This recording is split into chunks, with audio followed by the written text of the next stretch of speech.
Hello lovers, wagwan. It's your girl Miss Chinchilla coming back to you today with a new video about the time that I was stalked / pervert at my window. Now this is my first story time video. I've been seeing a lot of these videos floating around on YouTube, so I have a bunch of stories to tell, but this one stands out of all of them. So I decided that I'm gonna share it with you guys. Everybody know that I'm Jamaican. Yeah, shout out to my yardies them who subscribe to my channel, and if you're not, please to go ahead and subscribe to my channel. So I used to live in Jamaica. You know, I was a single female renting premises. I rented this cottage from a lady in Pembroke Hall at one point. And let me explain something to you. If you're a single female and you decide to live on your own, advice to you: be careful of the environment that you're going into, in terms of make sure you do your research, walk around, you know, meet neighbors, speak with people, because you have to be aware of your surroundings. You'll never know what can transpire, especially if you're a single female. So that's what happened to me.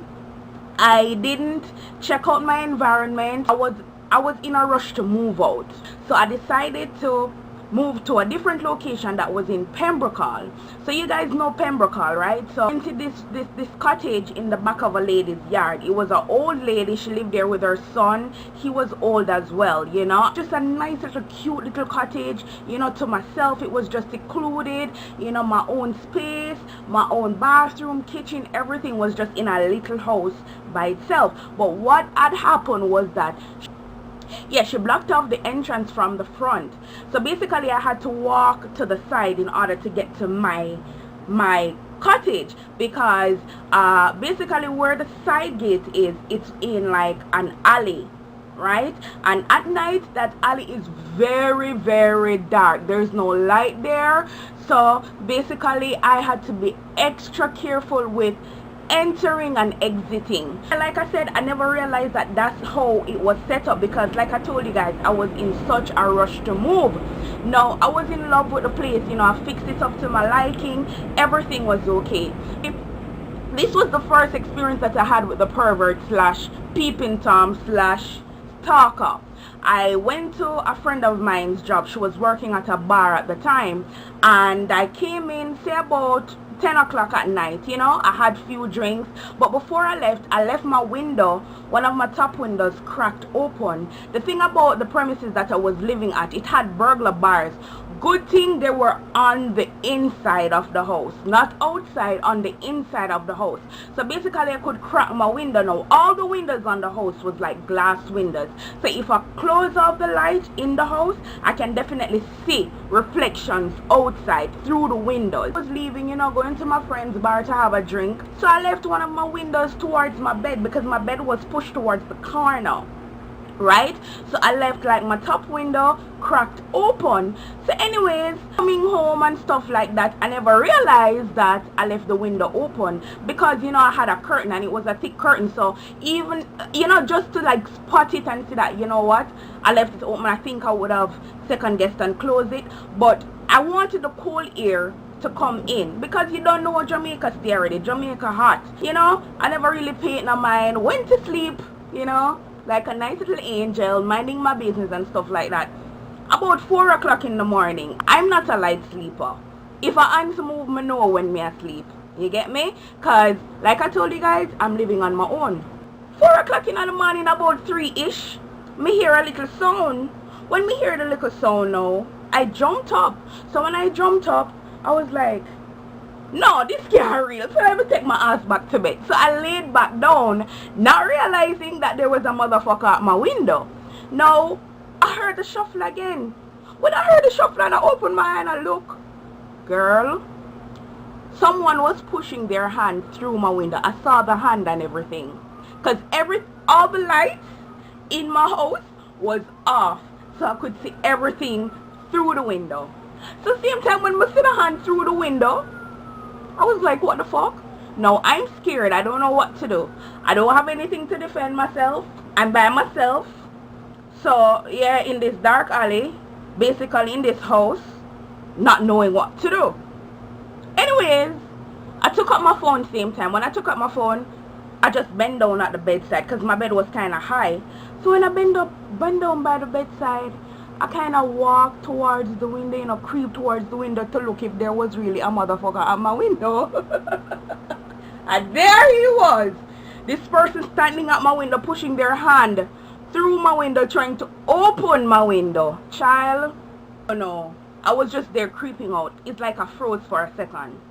So what I do, I took my BlackBerry. I don't know who to call. So you know what I did? I just dialed 119. In the States it's 911. In Jamaica it's 119. So when I hit 119, nobody answered. So I was like, okay, what the fuck am I going to do? So I hit 119 again. As soon as this lady said, hello, Crime Stop, blah blah blah, whoever it is, I was like, thief, murder, rape, all sorts of in the 4 o'clock at night. I just started to scream, help, murder, thief, rape, all sorts of crosses. I just started scream. And this motherfucker run, obviously. So when I screamed and I was explaining to the police officer what happened, they came. When they came, my landlord came around the back. You know, he was saying to me, you know, we get calls like this numerous of times. It's a good thing, you know, you have burglar bars in the inside of your house. And they said that they were going to like circle around the neighborhood to see if they see anybody. And I could not wait. I could not wait for day to light. So after the police came and they spoke and said whatever and went about their business, I was just there in this fucking place, you know, just there. Trying to call people. Everybody is asleep. Nobody's picking up for me. So I'm just there waiting for day to light and everything. So I went to my landlord and I spoke to her. I spoke to a couple people around in the neighborhood to see if they, you know, had any experiences with stuff like this. And I was just out of my mind. So my brother came over some time with me so that I wouldn't be alone, and was there for a couple days. Him couldn't stay because apparently he had his life to live. So him couldn't stay, so I was by myself again. And guess what happened? Couple months after, this nigga came back again. This time all the windows were closed. I just heard like footsteps around my window again, and I saw the reflection through the window again. Scream again, wake up the whole neighborhood, call the police. You know, by this time the police is getting tired of me, have other things to do, and again, and you know, it just started to stress me the fuck out. Because like I'm saying to you guys, single females, invite friends over, have people coming to you. Or if you're renting a premises, make sure that it's in like an apartment complex where there are people. Or make sure that it's like a gated community where, you know, there's security at the gate. Because honey, you never know what pervert is lurking in what bushes, trying to peep on you, trying to come in to rape you. And I know this fucker never did look nothing for thief. Him never did look nothing for thief. I went to country, I left my laptop on the bed and came home. The fucking laptop is still there. Excuse my language. So this motherfucker wasn't looking anything to thief. Him did I look probably somebody for rape, or somebody to peep on, to jerk off, or I don't know how the fuck perverts think. If you know how they think, comment down below. But yeah, that's my whole experience that I had. Second time out my window. The third time this shit happened, I went out and I had couple drinks, got wasted. When I say wasted, I bumped my toe and I never realized it was bleeding until the next fucking day. That's how wasted I was. So when I came home next day, you know, friends trying to check up on me, bring me soup to see that I'm okay, blah blah blah. The night I just felt like staying home and just staying in and just, you know, regroup. I was laying in my bed. A friend of mine advised me, like, at night before I go to bed, just keep the TV on, because burglars and stalkers or thieves normally get distracted because they think, you know, probably someone is home or someone is up whenever you leave the TV on. So that's what I did. The final time it happened, I left the TV on, but it's like I have like instincts. So I felt a presence. I was home in my bed and I felt a presence, honestly, because I just got so scared. And when I got scared, I was like, no, somebody must be out there. You get me? And because it has happened 2 times, honey, you're not going to sleep in that fucking house comfortable ever again unless there's somebody there with you. So what I did, I took my comforter and I made a nice little bed on the floor with a pillow and everything. I was there on the floor sleeping away. 4 o'clock in the morning, 3 o'clock in the morning again, because that was his fucking time. Because honey, up until now I don't know who the fucking culprit was. If I had some acid, I bet I would have known who. Or I bet if him did push him on through my window and chop it off, I bet more than know who. But up until today, him get away scotch free and him can go do it to somebody else. But anyways, laying there on the floor, because I'm scared to sleep on my bed beside the window, I was awakened by a stench. No, I know what crack cocaine smell like. Don't ask me how, but I know. So when I smelled the scent, that was what woke me up. Like I told you guys, I'm not a light sleeper. So when I got up and I looked fucking upwards, my curtain was pulled away, my window was wide open, and a motherfucker was there. I just saw the shadow disappear from the window. I couldn't take no more. At this point, me screaming and calling the police wasn't showing up for me anymore. So after it happened and the landlord came back around there and they checked and they saw whatever, and I was explaining to them that I can't live like this anymore. Yeah, that was the last time he ever had the chance to peep in on me while I was sleeping. It was just a feeling where I was so violated. You can imagine in your own home, you don't know who this fucking person is at your window and why they're there. They just violate your whole space, your whole aura. And I'm the type of female, when I'm home, I like to be naked. So you can just imagine how long this motherfucker been peeping, and I was clueless about the whole fact that he was there. And he's always there when I'm alone. This person know when I'm alone.